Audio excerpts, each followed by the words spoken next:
vamos a revisar inicialmente la parte de contratación y para ello les vamos a hacer referencia al tema de garantías, hacer una descripción muy breve de un material que tenemos disponible en nuestra página web, que es un manual diseñado para orientar a los partícipes del sistema sobre este tema, y luego vamos a pasar a revisar muy rápidamente los requisitos de ejecución del contrato. Entonces, ¿qué pasa con la guía de garantías en el proceso de contratación? Este es un tema en el que, como muy pocos, digamos, hay una concurrencia muy activa de todos los partícipes del sistema. Uno ve ahí los intereses de los gremios, por supuesto de las entidades públicas compradoras, de los proveedores, y muy conscientes de esa circunstancia, lo que hicimos fue convocar a todos esos actores para, digamos, obtener de ellos sus comentarios y sacar un producto que contemplara todas estas visiones. Entonces, esta guía la encuentran en nuestra página web. Allí pues podrán revisar que hay una descripción general, pero por supuesto muy a lo necesario para las entidades estatales y demás partícipes, de cuáles son los distintos mecanismos de garantía que la ley admite, cuáles son los procedimientos, cuáles son las características de cada uno. Valga la pena este espacio para recordarles, digamos, sobre todo a las entidades estatales, que la póliza de seguro no es el único mecanismo de garantía, ¿no es cierto? Digamos, pareciera existir un sesgo en el país hacia ese mecanismo, y pues la realidad es que los otros, la fiducia que se admiten en la ley, la fiducia y las cartas de crédito de garantía o cartas de crédito stand-by, pues también son admisibles y muchas veces son más eficaces, por supuesto, que las pólizas de seguro. De modo que la invitación es a que revisen esta guía. Allí encuentran además cuáles son los procedimientos, las respuestas, digamos, a preguntas frecuentes sobre los temas de garantías que se presentan en los procesos de contratación. Siguiendo con el tema de contratación, pues hay un aspecto muy importante que es el de los aspectos presupuestales. Como todos sabemos, pues el sistema de compras y contratación pública hace una articulación y es parte de la política de gasto, ¿no es verdad? Y como parte de la política de gasto, pues está engranado, tiene articulaciones con el sistema presupuestal.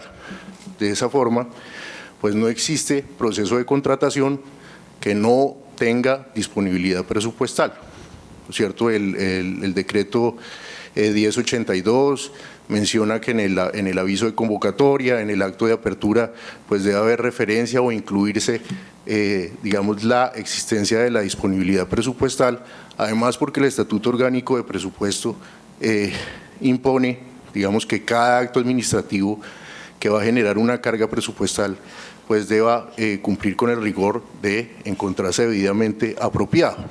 Ahora, una vez que ha avanzado el proceso de selección y se ha suscrito el contrato, como ustedes saben, procede el registro. El registro pues es un requisito de ejecución del contrato, sin él no se pueden desarrollar ninguna de las obligaciones que las partes acuerdan, y pues digamos, de esa forma es necesario controlar que se cumpla ese requisito, además porque, digamos, esa concepción incita la previsión de que solamente a través del registro se garantiza que el presupuesto se está empleando en lo que inicialmente fue concebido.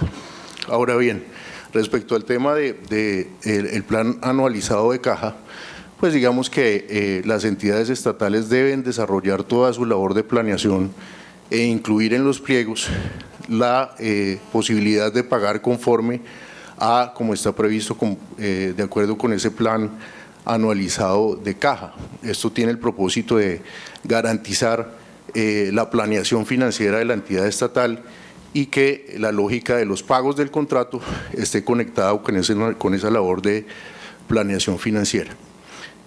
Y viene el tema que para, digamos, los que nos hemos dedicado al tema de compras públicas no es nada fácil, que es el de la anualidad de los presupuestos. Digamos que ese es un tema que genera reflexiones, que sabemos que es una preocupación permanente de las entidades estatales, pero justamente, digamos, dentro de nuestro plan de acción a mediano plazo está revisarlo y ver cómo se hace armónico para que, digamos, sea coherente con el cumplimiento de las necesidades de las entidades estatales, en cuanto a que esas necesidades, pues muchas veces son mucho más amplias que lo que una vigencia fiscal ofrece, ¿no es verdad? Pues la realidad es que hoy tenemos esa restricción, los contratos se deben ejecutar dentro de la vigencia fiscal como principio y pues por supuesto hay algunas excepciones, concretamente el tema de vigencias futuras, que seguramente para muchos de ustedes es conocido, hay que tenerlo en cuenta. Digamos que mientras que no haya autorización para comprometer vigencias fiscales futuras, pues el contrato debe ser ejecutado dentro de la misma vigencia fiscal. Y para la aprobación de las vigencias futuras, pues por supuesto habrá que tener en cuenta cuál es el orden al que pertenece la entidad estatal. Si es un orden nacional, pues es del orden nacional, eso tiene una mecánica. Si es del orden territorial, hay otros incluso organismos de autorización competentes y dependiendo de la forma en que se va a ejecutar el presupuesto, pues habrá lugar también a que esa autorización corresponda a vigencias futuras ordinarias o extraordinarias. Ahora, una vez que, digamos, se ha efectuado la selección del contratista, procede la legalización del contrato, la firma. Y pues aquí hay unas formalidades que es importante tener en cuenta. Digamos, los contratos estatales por definición legal son solemnes, eso quiere decir, como ustedes saben, que deben constar por escrito y deben aparecer firmados por las partes, pero aquí vale la pena hacer un pequeño zoom en este tema y recordar que no solo desde el punto de vista de la ley de contratos estatales, a partir de la ley 1150 del 2007, esto parece muy claro, sino también por virtud de la iniciativa de comercio electrónico, ya de una norma que pues hace muchos años está vigente, que es la ley 527, los contratos que deben constar por escrito, pues también pueden formalizarse a través de medios electrónicos, ¿no es cierto? El escrito no quiere decir únicamente papel, entonces la ley de comercio electrónico reconoce que para efectos de la formalización del escrito puede haber uso del criterio de equivalencia funcional. ¿Eso qué quiere decir?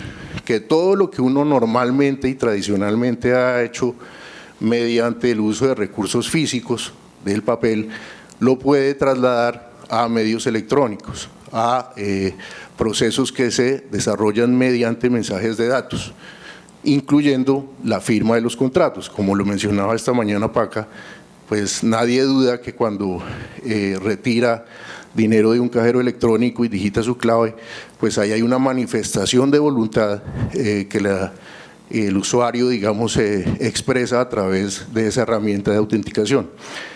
Para los contratos estatales, y esto además digamos que tiene su desarrollo ya en operación a través del SECOP 2, digamos, ese principio de equivalencia funcional también opera. Obviamente, esto no es, digamos, de una implementación que no requiera algunas condiciones, ¿no es cierto? La ley 527 del 99 establece para confirmar que un documento está firmado, que haya efectivamente un proceso de autenticación que permita garantizar que la manifestación de voluntad que hacen las partes proviene efectivamente de ellas, y en el caso del contenido del contrato, que hay forma de revisar su contenido nuevamente y que las partes puedan verificar que efectivamente eso fue lo que acordaron. Ahora, ¿qué otros requisitos de ejecución hay respecto al contrato estatal? Bueno, está el tema de la aprobación de las garantías. Por supuesto, las entidades estatales en ese aspecto deben desarrollar toda la gestión de diligencia necesaria para verificar que la cobertura, la naturaleza de la garantía, los amparos, el beneficiario, el asegurado, son efectivamente los exigidos en los pliegos. Y mientras que esa verificación no se realice y se manifieste la aprobación por parte de la entidad estatal, pues el contrato no se puede ejecutar. Ahora, hay otra condición, digamos, y para las entidades estatales del orden territorial, pues saben que esa es una situación común que se presenta para la legalización del contrato, que es el tema del cumplimiento de las estampillas, el recaudo de los pagos por estampillas y demás cargas fiscales que las entidades territoriales por autorización de la ley han previsto. Esta, pues, por supuesto, es una condición también para la legalización del contrato y hay que cumplirla. Digamos, esto sin perjuicio de las reflexiones que este tipo de tributos genera, ¿no? Porque pues es un costo de transacción enorme y obedece digamos, de la mejor manera posible a la descripción del costo de transacción, que es una pérdida de eficiencia que hay por la operación, digamos, de el desarrollo de una transacción. Entonces, digamos, la entidad estatal territorial genera el impuesto y el proveedor, pues, digamos, sabe que ese es un costo adicional que tendrá que sacar de la utilidad del contrato y pues la factura. No es verdad, lo que tenemos ahí realmente es pues un beneficio irreal, digamos, que simplemente se refleja en el costo de transacción que consiste en el recaudo y pago de ese tributo. Sobre la etapa de ejecución, esta es la agenda. Inicialmente les voy a hablar de anticipo y pago anticipado, cláusulas excepcionales, supervisión e interventoría, y a partir de este tema José Camilo nos va a acompañar en la exposición.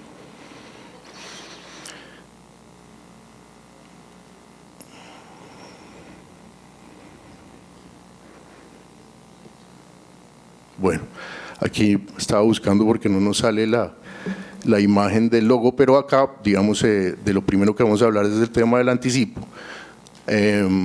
Digamos, y de la guía para la fiducia de anticipos que tenemos en la página web de Colombia Compra Eficiente. Este es un instrumento también pues bastante elaborado. Nosotros tenemos, además de esta guía, un documento tipo de fiducia mercantil irrevocable para el manejo de anticipos. Como vamos a ver más en detalle adelante, pues este no es propiamente un contrato estatal, es un contrato que gravita en torno a una relación contractual entre una entidad estatal y un contratista privado, pero este contrato es privado. No obstante, en la función que tenemos para desarrollar documentos tipo, hemos considerado importante orientar a las entidades estatales sobre este tipo de negocio fiduciario y hemos, como les menciono, incorporado en nuestros documentos tipo este modelo de fiducia y la guía para operarlo. Volvemos al tema del anticipo. Como ustedes saben, pues el anticipo es un recurso financiero, ¿no es cierto? Lo mismo es el pago anticipado y tiene la naturaleza de permitir financiar la ejecución del contrato al proveedor. Entonces, digamos, hay unas condiciones legales para establecerlo. Digamos, la ley establece claramente que tanto el anticipo como el pago anticipado no pueden ser superiores al 50% del valor del contrato, pero hasta no quiere decir que ese es el valor, ¿no es cierto? Aquí hay una situación bastante importante en la que las entidades estatales deben hacer uso de un adecuado ejercicio de planeación. ¿Por qué? Pues porque no todos los contratos necesitan el 50%, es más, no todos los contratos necesitan anticipo, ni siquiera si son de aquellos que uno ordinariamente considera que deben tenerlo. Entonces, es muy importante que la planeación se oriente a identificar cuál es la forma en que opera normalmente el objeto del proceso de contratación. Digamos que en la obra pública, sobre todo cuando son obras de volúmenes, digamos una cantidad de recursos que no es muy representativa, pues el anticipo es una forma adecuada de financiar al proveedor, pero de todos modos la entidad estatal debe hacer una evaluación de mercado, entender cómo funciona y opera el contrato para así establecer un criterio adecuado del valor del anticipo. Por supuesto, este criterio obedece a esta lógica financiera, ¿no es cierto?, en la que el propósito general es buscar que el contrato se cumpla, garantizando su financiación a partir del desembolso que la entidad estatal hace del anticipo. Y está el fenómeno del pago anticipado, y esto genera muchas inquietudes porque digamos que la ley no ha sido bastante profusa en describir cada una de las figuras, y vía jurisprudencia digamos que se ha definido cuáles son las características de uno y otro. El anticipo digamos que se predica, por lo menos así se ha entendido jurisprudencialmente, de los contratos de ejecución sucesiva, ¿no es cierto?, en donde uno puede ver esos hitos de cumplimiento del contrato diferidos en el tiempo y la entidad estatal financiándolos, por lo menos en sus fases iniciales, para poder apalancar al contratista. Y por otra parte, el pago anticipado se ha identificado respecto a contratos de ejecución instantánea. El mejor ejemplo podría ser un contrato de compraventa de un inmueble en el que el vendedor requiere el pago de un valor para poder, digamos, hacer la separación del inmueble y firmar una promesa de compraventa. En ese caso, pues, digamos que la entidad estatal gira los recursos y lo que está haciendo efectivamente es un pago, y ahí radica, digamos, la diferencia más en términos de los efectos, y es que el anticipo, por principio, es como un crédito, funciona totalmente como una financiación que la entidad estatal otorga al ejecutor del contrato, mientras que el pago anticipado es un pago efectivo, ¿no es cierto? La obligación se liquida en la medida en que la entidad estatal gira los recursos, y por eso, digamos, y por esas diferencias se han presentado pues unas dificultades conceptuales bastante, digamos, debatidas sobre qué pasa con los recursos en el caso del anticipo. Entonces, ¿qué hicimos nosotros? Además, pues sumándole alguna redacción de la ley 1474 del 2011, que no fue la más afortunada. Para efectos del manejo del anticipo, pues la ley 1474 definió que en los contratos de obra, concesión y salud, y en los que se seleccionan mediante licitación pública, se debía establecer un contrato de fiducia mercantil para el manejo del anticipo.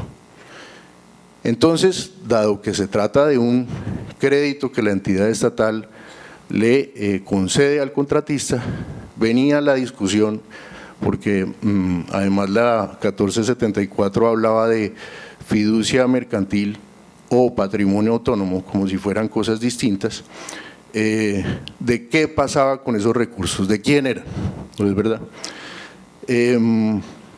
Digamos que esa discusión nos parece un poco, digamos, salida de lugar. Lo que hicimos a través del decreto 1510, hoy compilado en el 1082 del 2015, fue simplemente decir fiducia mercantil es lo mismo que patrimonio autónomo. Y digamos, desarrollamos este instrumento del que hemos venido hablando de el modelo tipo de fiducia mercantil para el manejo de anticipos y la guía para su operación. ¿Qué aspectos son importantes de esos documentos y que me gustaría resaltar hoy acá? Lo que hablamos inicialmente, ese es un contrato privado, es un contrato que suscribe el contratista con una sociedad fiduciaria y que tiene el propósito de garantizar que el anticipo se maneja adecuadamente. Para ese efecto, entonces, la regulación, y a través de esos instrumentos lo hemos ratificado, impone que la entidad estatal debe definir un cronograma de pagos atado a unos hitos de cumplimiento del contrato, con el propósito de que se garantice que efectivamente el anticipo se invierte en esos hitos de cumplimiento del contrato. Pero ¿qué otro propósito es importante en este contrato de fiducia? Pues garantizar que si el contrato definitivamente no se cumple, hay una situación de declaración de incumplimiento o una declaratoria de caducidad, incluso si el contrato está afectado en su validez y hay una declaración de nulidad del mismo, los recursos que permanecen en el patrimonio autónomo se reintegren a la entidad estatal, dado que el contrato ya no se va a seguir ejecutando. Entonces, todos esos son herramientas, instrumentos, aspectos a tener en cuenta que todos esos contratos de fiducia deben tener. Y los instrumentos que hemos desarrollado son bastante claros en pedir, digamos, o en exigir ese tipo de cláusulas para que las entidades estatales las tengan en cuenta. Ahora, ¿qué pasa con los rendimientos? Que es otra pregunta recurrente. Los rendimientos son del patrimonio autónomo porque el principal al cual acceden también es el patrimonio autónomo, de modo que en principio esos rendimientos acrecen al patrimonio autónomo y solo hay lugar, digamos, a volver a plantear esa inquietud cuando efectivamente se ha amortizado totalmente el anticipo, caso en el cual la sugerencia de los documentos que hemos desarrollado es que esos excedentes, que por demás normalmente son bastante exiguos, digamos, simplemente se abonen al pago del contrato en otros hitos de cumplimiento. Y no deberían reintegrarse a la entidad estatal, pues porque además hacerlo genera unas dificultades presupuestales tremendas, porque la entidad estatal ya no puede, digamos, modificar su presupuesto para volver a incorporar esos recursos.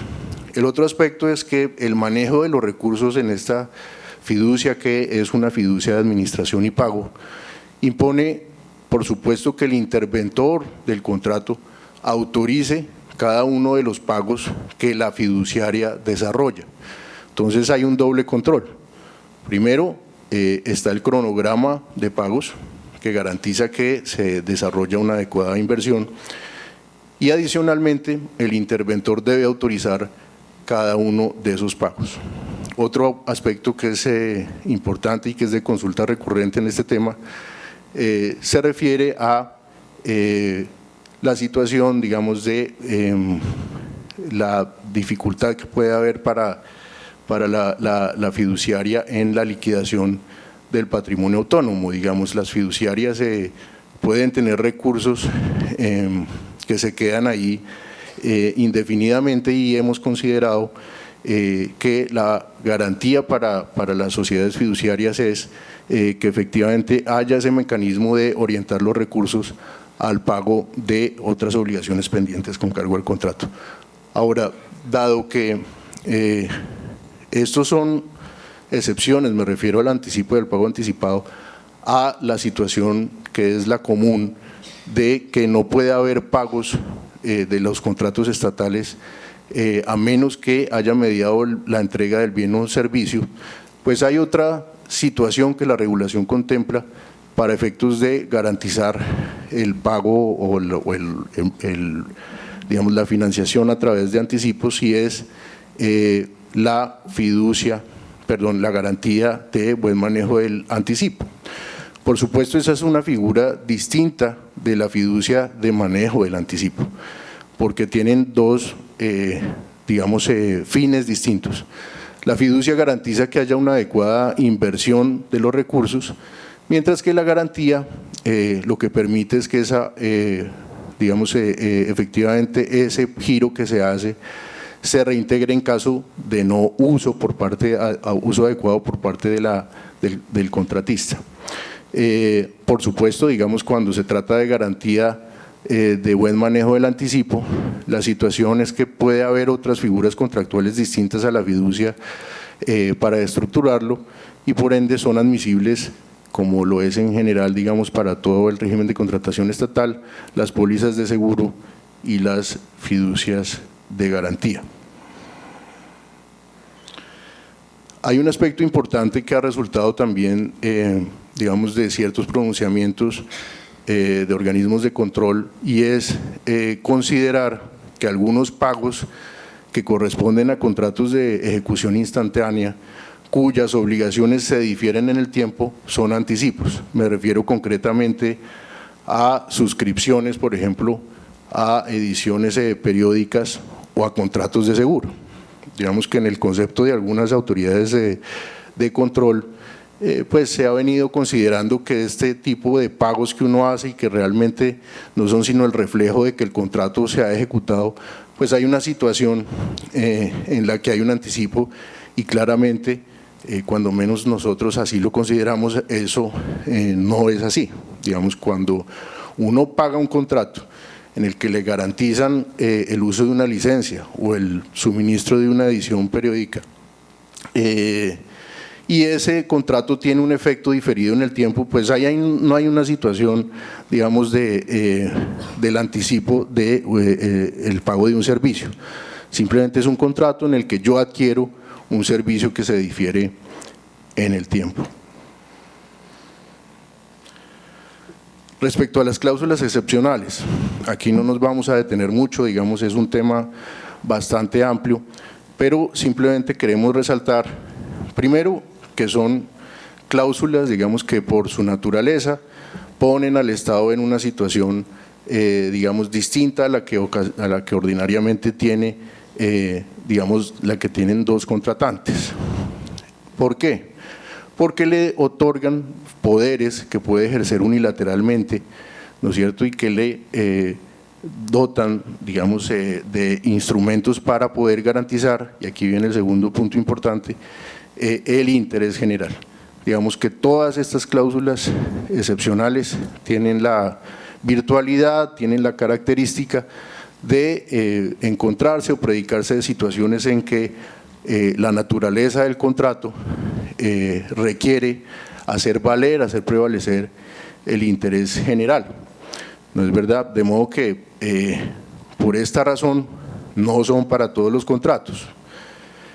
Y en esto quiero hacer un llamado de atención porque además uno observa que, sobre todo en entidades de régimen especial, pues digamos que se añora el uso de facultades excepcionales. Creemos que ese es un mecanismo adecuado de administrar los contratos y muchas veces hasta observamos que se estructuran legal o reglamentariamente algunas facultades de este tipo que no obedecen a la lógica que la ley ha previsto desde el principio.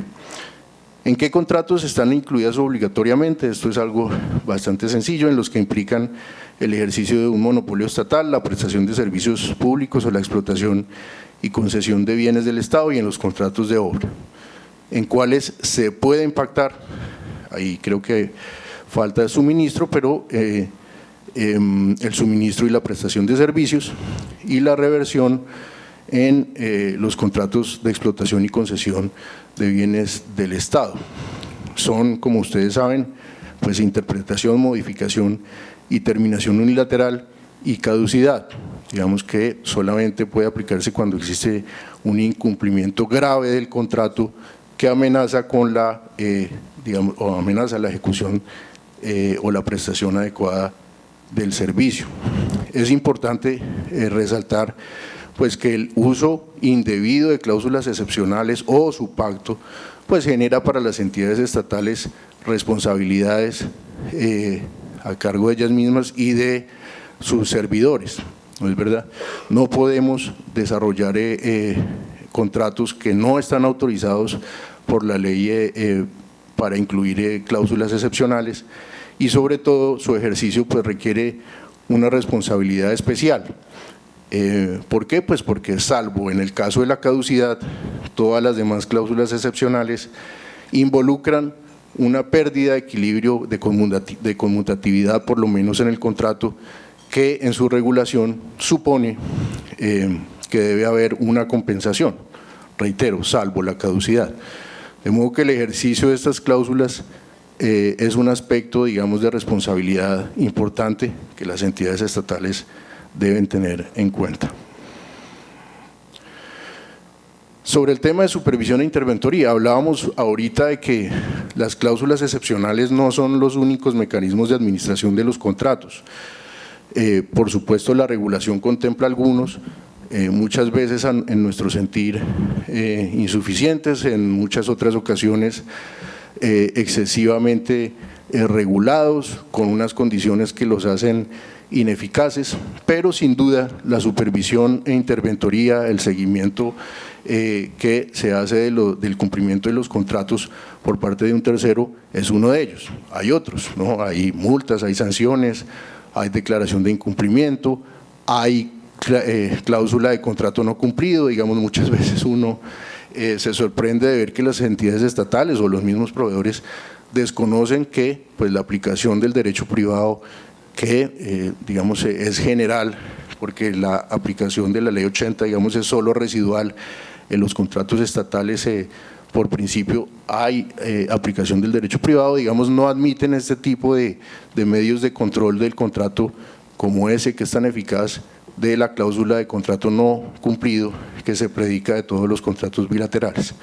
Pero bueno, volviendo al tema de supervisión e interventoría, recordamos que este es un mecanismo por demás, digamos, muy adecuado, con unas falencias, con unas distorsiones que habrá que corregir, pero un mecanismo adecuado de seguimiento del contrato.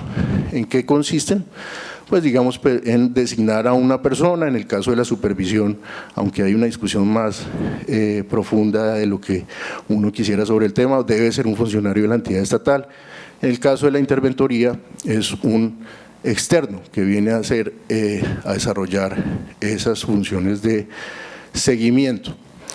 ¿Cuándo aplica uno y cuándo el otro? Pues digamos ahí no estamos haciendo mayor innovación cuando decimos que, como la ley lo establece, digamos la interventoría se predica de los contratos en que por su complejidad o por sus características técnicas que requieren conocimientos especiales es necesario digamos tener a un externo que supla las deficiencias de conocimiento de la entidad estatal en la posibilidad de hacer seguimiento técnico.